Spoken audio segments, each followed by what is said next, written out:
YouTube, this is White One Auto, so we're checking back again today with the Chevelle. So as we finish her up, we got a few things that we don't like.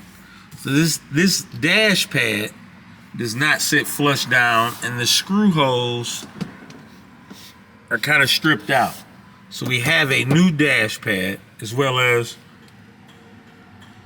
when we press the horn, we don't hear a horn because there is no horn. And then our shifter indicator here, the bezel for it is broken right here.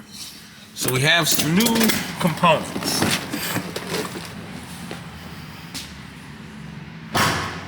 In this large box here, we have a new dash pad. In this box here, we have a new shifter bezel that isn't broken. It looks very nice. So this is our new shifter bezel. And this should be some horns. Actually, these horns were very, very expensive. I think they were like $150 or $140. So 2 horns. We also got the wiring harness that goes with the horns. So underneath the hood, we have our horn relay, which is this. And we're going to mount our horns right here. So they will be on the inside and mount right there because we have so many other things going on. So we should, I believe the connector goes right in here. And then we should have enough room to plug into both of our horns here. So let's start by, we have to assemble these horns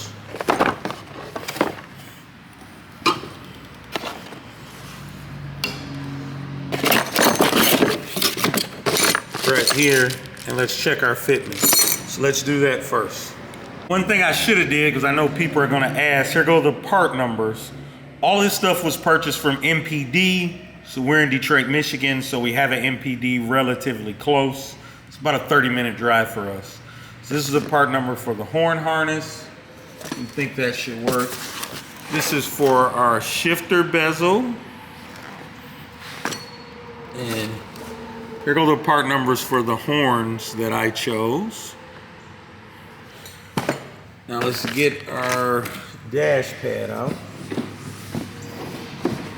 I opened it in the store because I wanted to make sure that we had the defrost vents.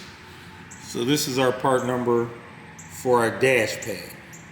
So now, like I say, we're going to assemble our horns and put them in place and just make sure everything fits. And then make sure our wiring harness is also long enough to reach from the relay to there. And then we'll get that mounted.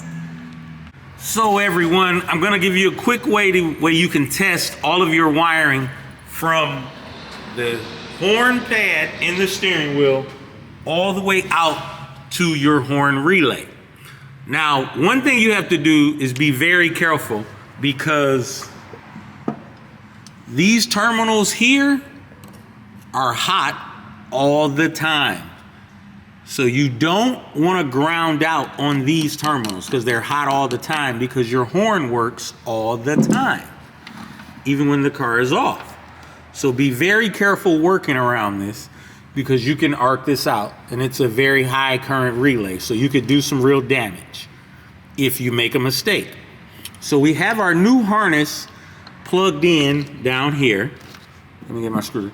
So our new harness is plugged in down here to our relay. And these here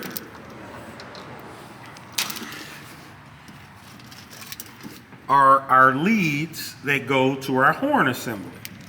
So if you wanted to test the integrity of all of your wiring from the horn pad out, you'd simply place your test light on your battery ground or a good ground, and then come to the end where your horn connector is.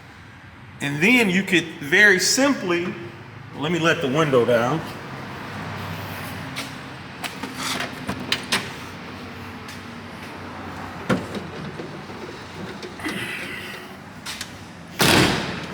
you can very simply watch your test light and see if it lights up. So, see how it lights up? We're pressing our horn and it lights up. Now also, you need to remember your horn is going to ground to where you have it attached. So make sure that the horn has a good ground as well. So we verify that all of our wiring is good. So next step, we need to mount our horns. So that is what we'll do next. Okay, now let's talk about our horns. So you have two horns. You have a high note as denoted by the H and a low note as noted by the L.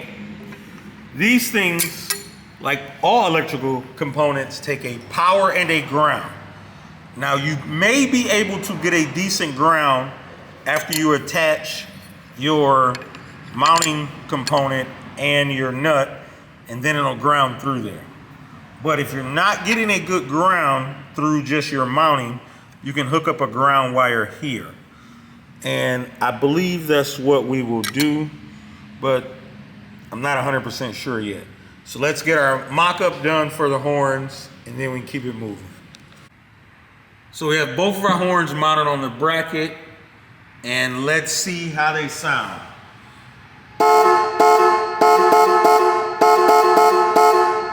So that's how they sound. So we will get them mounted on the car, and it's a wrap. So we got our horns mounted down here securely. Let's see what happens when we hit the horn button. So that part's done. Now let's move on to the bezel. So we're inside the car now, and this is what we have to replace. And the reason why we have to replace it is because this ear on it is broken. So we have our new one right there. And what we must do is remove these speed nuts so we can get our updated plate out for our new shift pattern, install it into here, and then screw it back down, and then we're done. So let's get going. So we have our new plate without our broken ear, like this one that has a broken ear.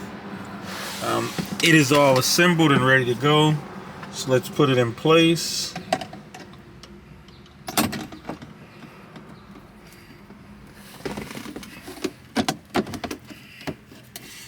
There we go. We put our new screws down, and it is all done. So that's another project complete. And now we just have one more to tackle, which is our dash pad. It's just screwed in underneath and in the glove box area. So we'll unscrew this and put our new one on. So let's take a look at our dash pad. You see it has these clips that run along the back that actually slide into the car right there and in certain spots. And then it also has these screw holes like right here that secure it down. But some of these little tabs were broken.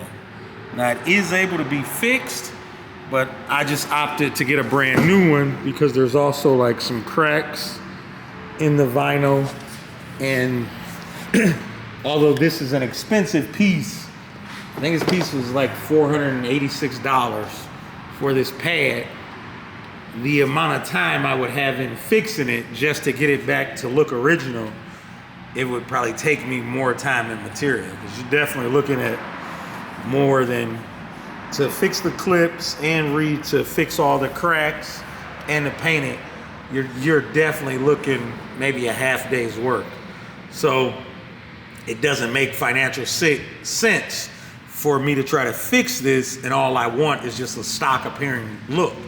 If I was changing it to a different color or doing something custom in it where I had to fit something on it, I would have definitely went ahead and fixed this, but we're not doing that. So we just opted to get a new one.